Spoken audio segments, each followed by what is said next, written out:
Hei, hei. Velkommen til et nytt forfattermøte på U-bok.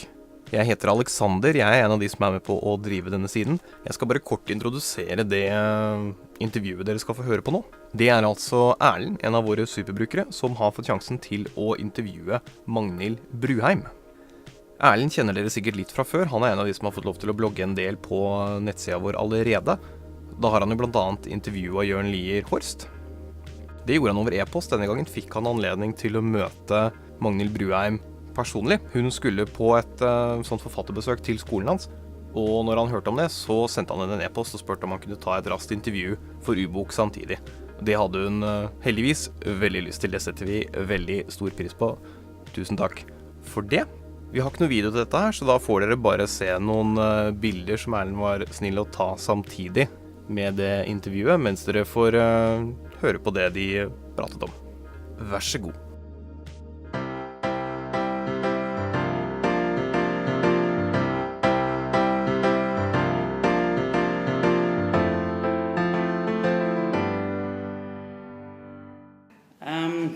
Hvor er det du tar inspirasjon fra? Det er fra forskjellige ting, men det er jo mye av det som leser om aktuelle saker, og ting jeg synes virker ganske spennende. At jeg kan tenke at her kan det jo ligge et mysterium. Det her kan jeg jo bruke i en krimbok. I Nattskrik for eksempel, så det er helt andre ting som inspirerer, nemlig historier. Og i Nattskrik så hadde jeg lyst til at jeg skulle ta utgangspunkt i en gammel historie eller sang fra Skjåk. Og derfor så fant jeg den sangen om et drap som hadde skjedd i gamle dager. Og så tenker jeg at hvis det kan slå an en tone eller være et slags opptakt til et nytt drap som skjer i dag. Og derfor så er det da en jente som er med å sette opp det her på en scene som blir drept. Så det var liksom fra et annet mord som har skjedd? Ja. Det er ikke sikkert det drapet har skjedd, det gamle drapet. Jo, det har sikkert skjedd et drap der, men det er jo en slik historie som forandrer seg, altså slik som har gått på folkemunnen, og så ble det skrevet ned på et eller annet tidspunkt. Og det er den nedskrivende historien jeg tar utgangspunkt i, nemlig en budeie på en seter som hadde to friere, altså to som var interessert i henne. Og den ene kom der og tok imot den, og den andre var sjalu, og han drepte av den andre, så det er et sjalusidrap. I boken Nattskrik, stemmer ikke det at det er en gruppe med ungdommer på et sånn teaterstykke, Ja. og så blir det en som blir drept, og så Ja. er det Facebook-grupper, eller det er på sånn... Det er en slags nettside. Altså, journalisten i boka, hun startet jo på Facebook for å prøve å finne ut om de ungdommene som er der, for å finne ut hvem som er venner og alt slik. Men det er gjennom det hun også kommer på sporet av etter en nettside som hun oppfattet er ganske mørk side, da, som dyrker mørke ting. Hva er grunnen for at du valgte å gå i den retningen? Altså at du valgte å ta det fra en journalist sitt syn, da, i stedet for at du tar en politimann. Det var jo mer hun journalisten som var... Hun som blir mest innblandet i det, kan du si. Ja. Hva er liksom grunnen? Ja, det er jo fordi at det er jo det du har best greie på selv som er lettest. Jeg har jo ikke vært politi, så jeg må jo...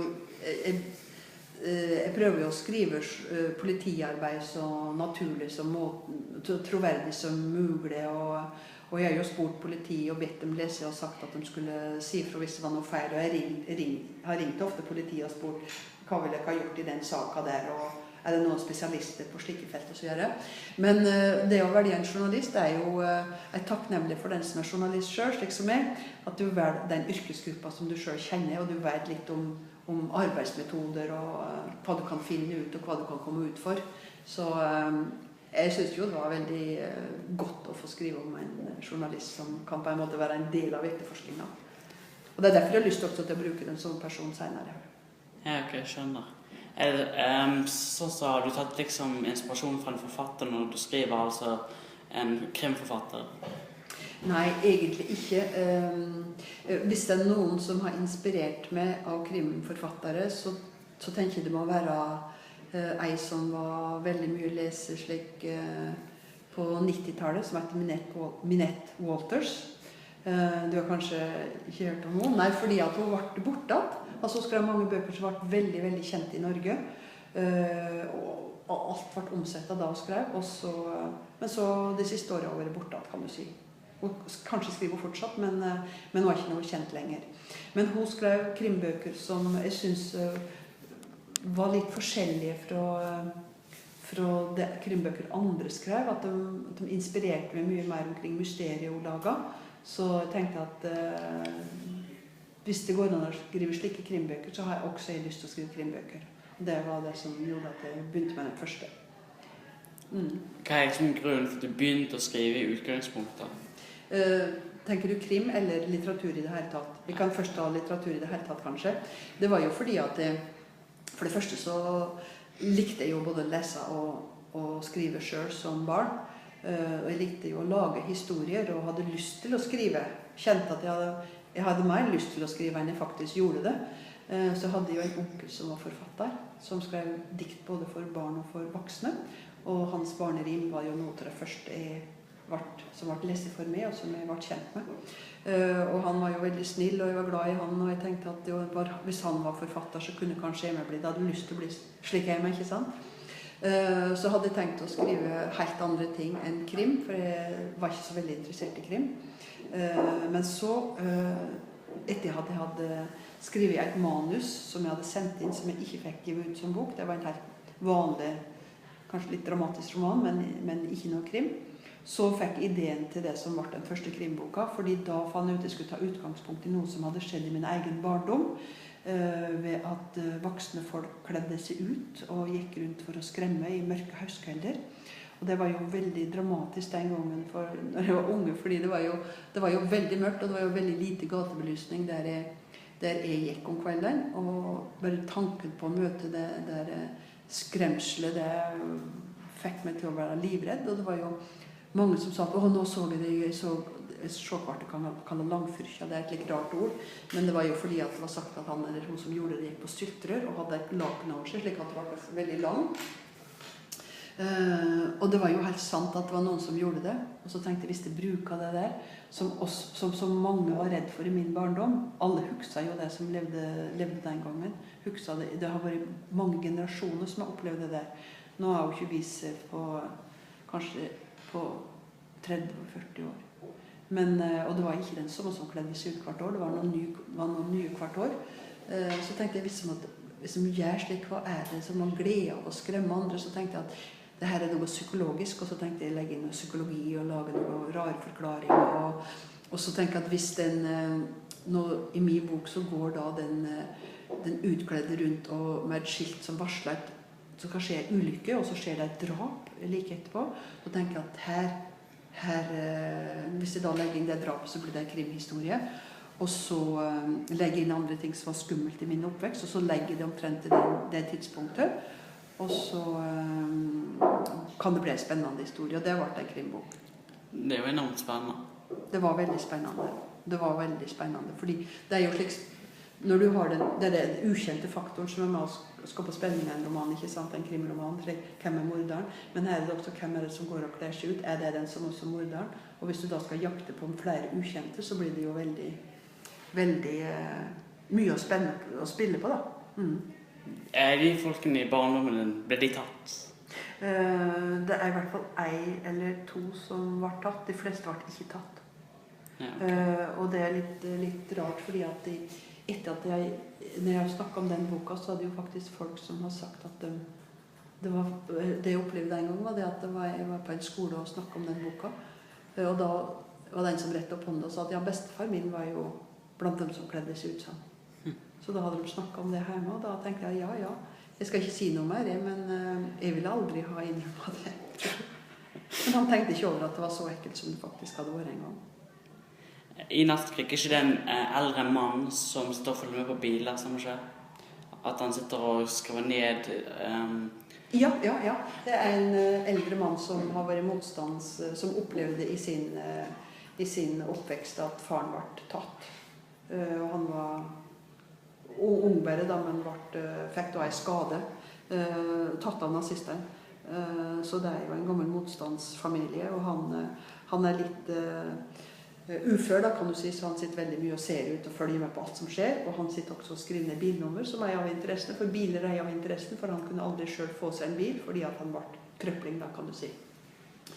Og da blir jo han en viktig informant i politiet, for han har jo alle bilnumre i en bok. Det er jo bare å se, ja, dette biler kjørt forbi her, ja, bare se i boka, her har du. Ja.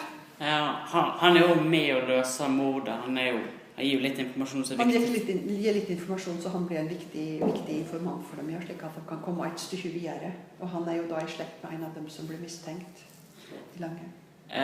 Men liksom, hva er grunnen til å ville ha han med? Det er jo fordi at det liker å skape noen personer som er litt tydelige, og som får en slags personlighet, og som er litt originale, og som ikke bare er en vanlig person som sier at ja, jeg så den og den bilen, men at du da blir kjent med en person som er litt spesiell, da. Kan bli litt interessert i han også, hva er hans historie og så videre. Så jeg hadde lyst til å fortelle hans historie. Han vokste bare plutselig og ble litt større. Fordi jeg synes han selv, så synes jeg at han ble ålreit å skrive om. Fordi jeg ble interessert i historien hans. Hva vil du sagt er din favorittkarakter i dine bøker, eller i Nattskrik? I Nattskrik så er det jo, han er jo en viktig karakter, men han er jo en biperson, så det er jo journalisten som er den viktigste for meg, vil jeg si. Altså jeg prøver jo å gi liv både til hun og til far henne som er politietterforsker, men hun blir jo den sentrale for meg. Det er jo hun jeg har veldig lyst til å jobbe videre med. Nei, ok. Så du tror at du kommer ut med en ny bok som kommer til å bli oppfølgeren til Nattskrik? Ja. Ja, ok. Har du en tips til oss som har lyst til å skrive krimbøker eller krimhistorier? Eller? Det er jo først og fremst det også å tenke ut et eller annet plott, da kan du si, eller bare tenke ut et eller annet som du har lyst til å skrive om, som kan sette i gang handlinger. Ellers er det jo det med å klare å skape interesse, altså det å starte med et eller annet som er såpass vekker nysgjerrighet, slik at den som leser har lyst til å lese videre, og at det skjer noe i første kapittel kanskje, eller i andre, altså tidlig i boka, som setter handlinger i gang, slik at du har noe å etterforske. For hvis du ikke har noe å etterforske, så blir det litt slik dødt naturligvis, så det er jo det å få i gang et eller annet som skjer, og så tenke på det man legger inn noe nytt informasjon. Mange velger å legge inn nye drap, fordi at du på en måte skal løfte spenninger. Det synes ikke det er så interessant som at du legger inn nye opplysninger, at det skjer en litt farlig situasjon med en annen person kanskje, eller at det er nye spor som dukker opp som, oi, hva var det der? Nå ble det nysgjerrig, ikke sant? I Nattskrik så er det jo det, for eksempel, et av de første sporene er jo det at de finner de bokstavene som er risset inn på baken til den drepne, kan du si, som gir det flere spor. Kan det være en person, kan det ha med NS å gjøre, altså nazismen, eller hva er det? Ja, ok. Har du en favorittbok, liksom sånn generelt? Som jeg har lest, tenker du på? Ja. Ingen helt spesielle bøker, fordi at jeg har lest mange bøker som jeg synes er veldig, veldig gode. Og det er forskjellige bøker. Altså det er fra forfattere som lever i dag, det er forfattere som er døde. Altså jeg har jo vært veldig glad i Hamsun en periode, jeg har vært veldig glad i Besås. Jeg leser Per Petterson i dag, ikke sant? Og Saabye Christensen, og synes at de skriver veldig gode bøker. Det er vel ingen som er slik at den som jeg kommer på som er den absolutt favorittboka, men dette er jo forfattere som jeg er veldig glad i å lese bøkene til. Ja, ok. Tusen takk for intervjuet. Ja, fint det.